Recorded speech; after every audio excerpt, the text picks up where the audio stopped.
Bonjour et bienvenue dans cette nouvelle vidéo.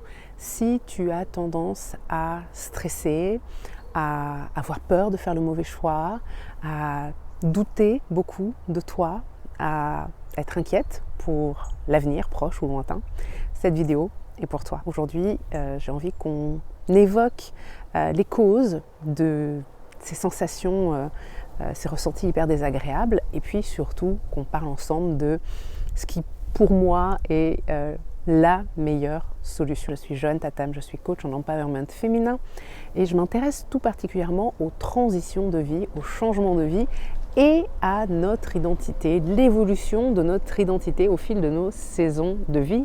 Le but étant bien entendu d'être le plus possible pleinement qui l'on est vraiment. Avant d'aller plus loin, soyons bien clairs sur une chose. Stressée, inquiète, peureuse, ce n'est pas qui tu es, d'accord? Ça ne te définit pas. Ce sont des ressentis face à des situations. Mais qu'est-ce qui cause réellement ces ressentis? Évidemment, il y a au moment M ce qui est en train de se produire. Il y a la situation dans laquelle tu es qui va causer ces ressentis.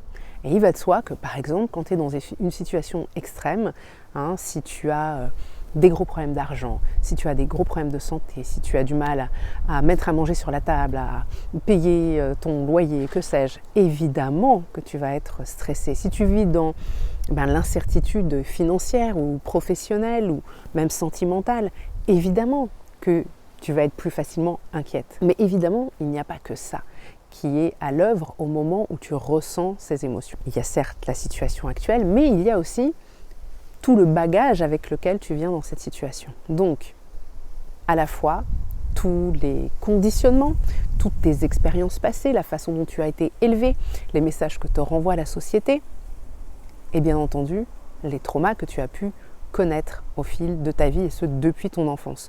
Tout ça, c'est un petit peu ce qui va déterminer la façon dont tu vas répondre à une situation. Car oui, si ça va de soi, lorsque on est dans une situation où on ne ressent pas de sécurité, et Dieu sait que c'est hyper important pour chaque être humain de se sentir en sécurité.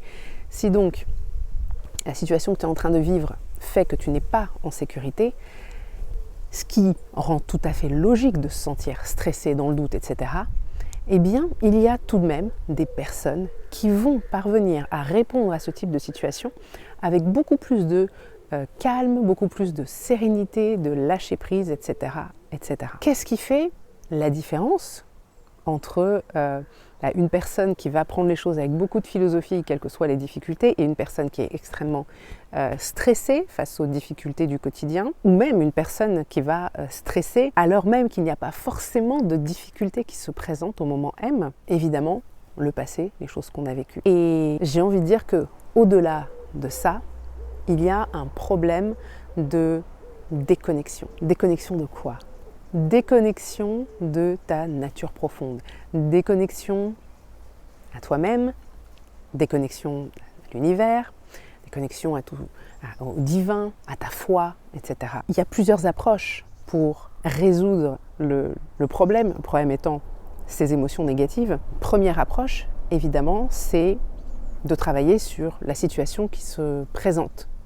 Tu peux peut-être, simplement, en résolvant la situation qui se présente, bien faire diminuer ton stress. Mais qu'est-ce qui va se passer? Eh bien, si une autre situation comme ça se présente, tu vas de nouveau stresser, de nouveau douter, etc. L'autre chose que tu peux faire, c'est travailler sur le stress en lui-même. Donc, apprendre des techniques de relaxation peut-être même te mettre à méditer. Idéalement, tu vas méditer régulièrement. Pratiquer des exercices de relaxation régulièrement. Peut-être même faire du sport. Le sport, c'est excellent aussi pour évacuer le stress. Donc peut-être que tu vas faire ces choses-là, pas seulement au moment M, mais aussi régulièrement. Comme on travaille sur son hygiène corporelle, on travaille sur sa santé physique, eh bien tu vas travailler sur ton mental et ta santé psychique. Donc tu vas faire toutes ces choses régulièrement. Ça va te permettre globalement d'avoir des fondations qui vont te permettre de mieux réagir aux situations. Mais au cœur véritablement de tout ça, c'est cette histoire de connexion connexion à ta nature profonde. Et ça, c'est vraiment la clé. Quand je parle de ta nature profonde, je veux dire quoi? C'est que naturellement, du simple fait d'être venu au monde, tu es divine, tu es magique, tu es puissante, tu es intuitive, bien plus que tu ne l'imagines. Mais, encore une fois, avec ton éducation, ton environnement, tes expériences que tu as faites en grandissant, en devenant adulte, etc., eh bien, tu t'es déconnecté de ce savoir, de cette confiance. Confiance en toi, en tes capacités, en ta puissance, mais aussi en l'univers. Je sais que j'en ai déjà parlé sur cette chaîne. Nous faisons partie d'un tout divinement orchestré. Alors ça ne veut pas dire qu'on est des marionnettes et qu'il y aurait quelqu'un qui nous manipulerait d'en haut. Non, tout est divinement orchestré. C'est-à-dire que nous avons tous et toutes notre place et nous avons la capacité à faire de belles et grandes choses. Mais ce qui nous plombe trop souvent, c'est cette perte de repère, j'ai envie de dire, cette déconnexion à soi, qui est déconnexion de notre nature profonde, qui nous pousse à perdre cette confiance en nous-mêmes, en nos capacités, que ce soit nos capacités à réussir quelque chose, nos capacités à rebondir après un échec. Et parmi les choses que j'aime inviter mes clientes à faire pour retrouver cette sensation de reconnexion, se reconnecter à l'univers, se reconnecter à soi, se reconnecter à sa nature profonde. J'invite toujours mes clientes à commencer par se reconnecter à la nature. C'est un truc tout bête, mais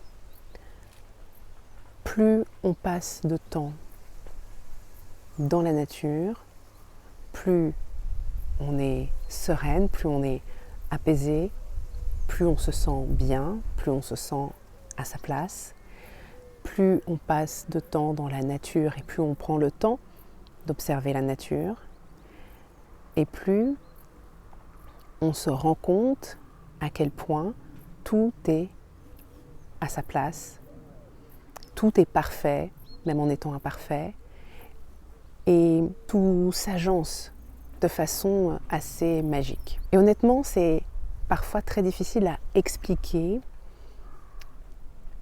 ce genre de choses à quelqu'un qui ne l'a jamais expérimenté. C'est pour ça que je t'invite aujourd'hui à prendre, toi, le temps. Si tu te sens stressé, si tu doutes tout le temps, je t'invite à prendre le temps régulièrement d'aller dans la nature, d'aller au contact de la nature et de te laisser guider par elle.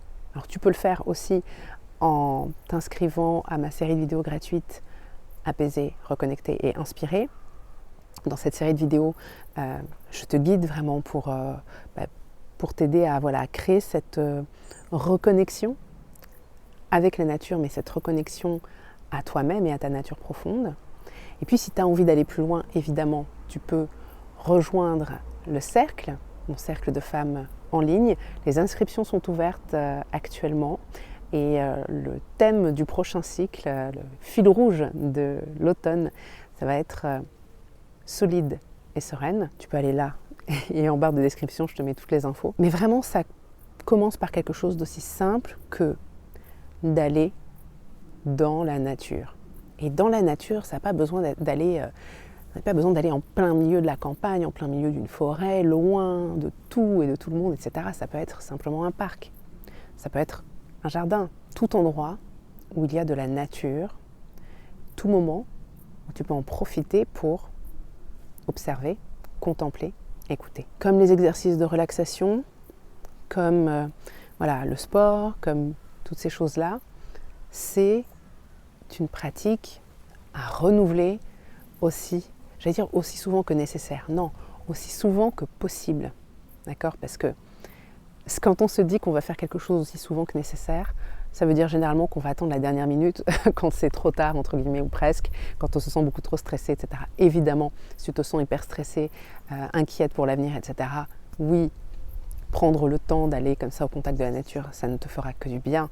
Mais c'est, encore une fois, c'est une histoire de pratique, c'est une hygiène de vie véritablement, une habitude à prendre.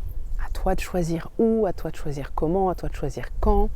Encore une fois, si tu veux être guidé, c'est des choses que je t'aide à faire au sein de la série de vidéos gratuites Apaiser, reconnecter et inspirer. Et on va encore plus loin, plus longtemps au sein du cercle pour véritablement renforcer cette connexion à la nature, mais aussi utiliser la nature comme un véritable outil, comme un miroir pour nous permettre de nous reconnecter à nous-mêmes, à notre nature profonde, mais aussi à nos besoins, à nos désirs, etc. et manifester les choses qu'on souhaite manifester avec plus de fluidité et avec plus de confiance. Commence.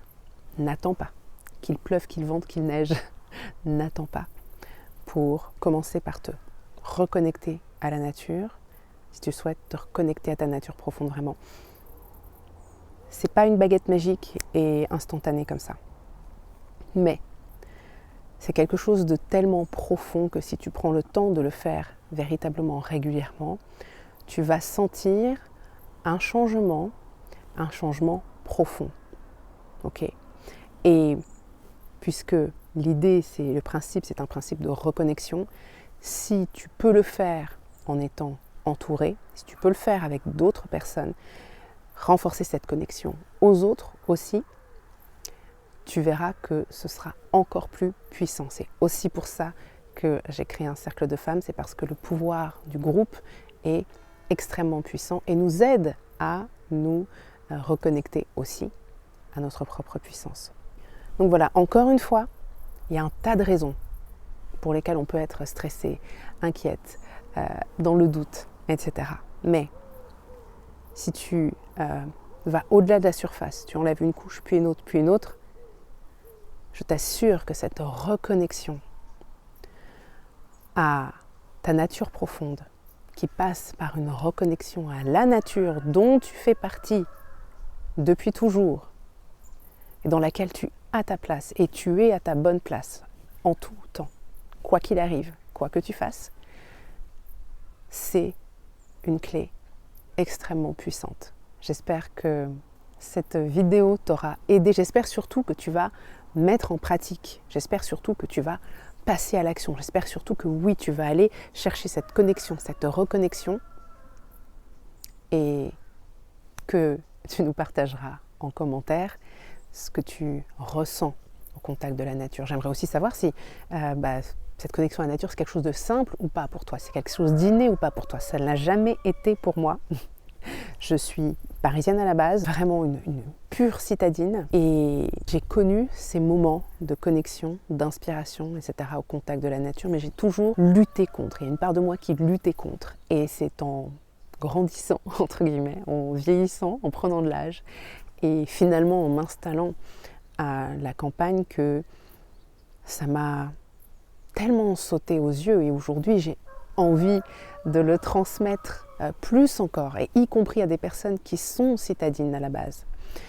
Parce que je pense sincèrement qu'on peut se reconnecter aussi à la nature, même lorsqu'on n'est pas en pleine campagne. Okay ? Pour moi, c'est facile parce que je vis à la campagne. Ça peut être plus simple que ce qu'on imagine aussi quand on est en pleine ville. Je te dis à très bientôt pour une prochaine vidéo. Encore une fois, n'hésite pas à t'inscrire à la série de vidéos Apaiser, reconnecter et inspirer, et aussi à rejoindre mon cercle de femmes en ligne. C'est un espace véritablement magique.